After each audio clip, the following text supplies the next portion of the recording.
Hello and welcome everyone to Anderson podcast series Everything Tax. And today we are here to discuss very important topic that is Emiratisation. And here with me to discuss this important topic, Terry. Terry, tell us something about what is this Emiratisation is and how this is applicable to businesses within the UAE. Thank you very much, Anurag. It's always a pleasure to come here and share some knowledge with our viewers. And welcome to our podcast. So Emiratisation is a pretty simple concept. It's an initiative by the government of the United Arab Emirates to have their citizens employed in the public and the private sector. For a very long time, the citizens were largely employed in the public sector, and there was a drive to have them also get involved in the private sector. And so this is really an initiative to push the Emirati citizens and get them opportunities and let them contribute to the national development of the United Arab Emirates. So really that's the concept of Emiratisation. Emiratisation has now taken root. There are two laws that have come out. The first law was really telling the establishments in the private sector to employ at least one Emirati for every 50 employees.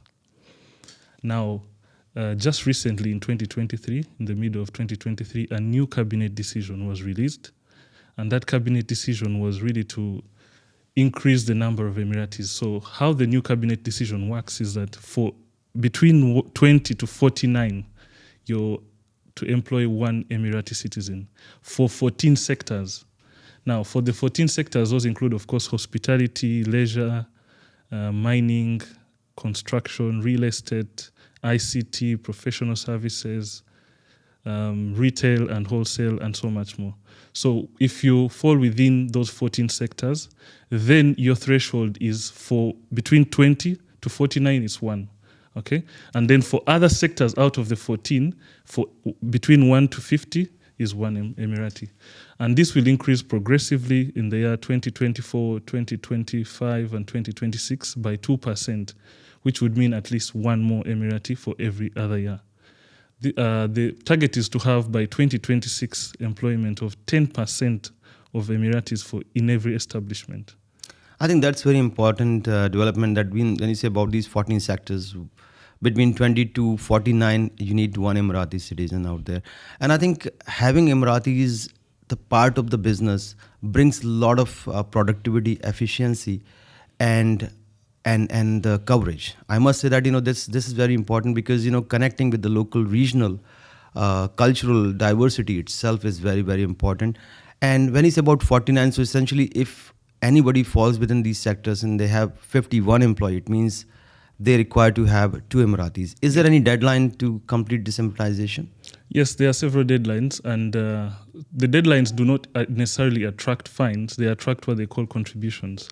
But for everyone that is in the 14 sectors and for the other establishments, at least by the beginning of 2024, you're expected to have at least one Emirati citizen working in your establishment.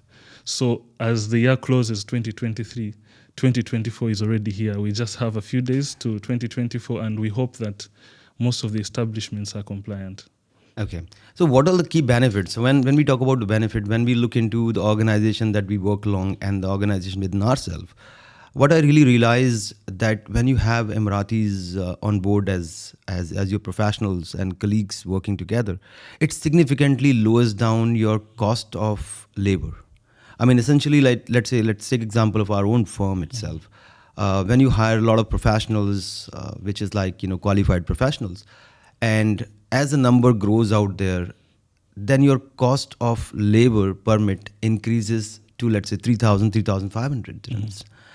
And once you have an Emirati on board out there, this cost lowers down from 3,500 to 1,000 or 1,500. Yeah. Now, when I talk to various public relation officers out there, what I learned out that is that your cost of labor permit essentially brings down on core 4 areas. So they say that one of the contributors is that you regularly pay out there, right?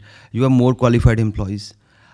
you treat them well. There is not any sort of cases against a particular business, and then you have Emiratis. So that lowers down the cost. Do you have something to top on that? Yeah, so there's several benefits. Of course, now the Ministry of Human Resources has released also some news on their website and several other platforms. And they are going to give priority when it comes to procurement of government contracts. They'll give priority to people who are employing and very compliant to the Emiratization thresholds. There are other benefits, of course, because now the Emirati Human Resources, the NAFIS, Emirati Human Resources Competitive Authority, NAFIS, is also helping with these establishments. So what NAFIS does is that it can contribute a certain, top up, because most private sector firms were, jittery because they think, oh, we have to pay a higher amount. But NAFIS tops up for most Emiratis, and it also provides for them health benefits. It provides for them benefits for their children. It provides benefits, so many benefits. So a private sector firm should not worry, especially for the costs of overhead, because NAFIS tops up. But in addition to procurement benefits, also the categorization, and also the costs, like you said, cut down by 60% when it comes to MOHRE, Ministry of Human Resources, labor cards, and all these other things that happen. And I think one important aspect also is that, most of businesses, when they deal with government, they need their ICV, which in-country valuation certificate out there. And its score significantly rise when you have Emiratis on board. So if you wish to work along with governments and public sector entities out there, and you wanted to improve your ICB score, then I believe it's very ample opportunity for all the businesses that they should employ Emiratis out there, which can significantly increase the ICV score and which can put you forefront ahead of a lot of your competitors into a bidding process. So that increases your chance to increase and inflate your business in a right direction. So Terry, when we talk about Emiratization, are there any specific violations which is punitive in nature and in this year? Yeah, so there've been a lot of monitoring that has been going on. A statement was released by the Ministry of Human Resources that by the middle of the year, there were over 500 companies that had been found in violation for an offense they call fake Emiratization. So essentially, fake Emiratization is having an Emirati joining your establishment and then giving them minimal work that is not even work that is on their job description, or work that does not contribute significantly to their, of course, development, professional development, and also to the firm. So of these companies, over the 500 entities that have been found in violation, there are some fines that have been imposed. And then even in the new cabinet decision, the entities that will not have the threshold of one Emirati between 20 to 49, every year you will have a contribution, not a fine, but a contribution, which you pay to Ministry of Human Resources. So the first year of violation, you're paying 96,000 dirhams as a contribution for every Emirati you're not employing. In the year 2025, you pay over 190,000 dirhams. So it increases progressively for every year that you're not employing. So you can imagine in 2024, the beginning of 2025, they'll be paying fines of 96,000 dirhams for each Emirati you're not employing. I think that's very ample point for businesses to watch out. And I believe Emiratization is part of now business ecosystem.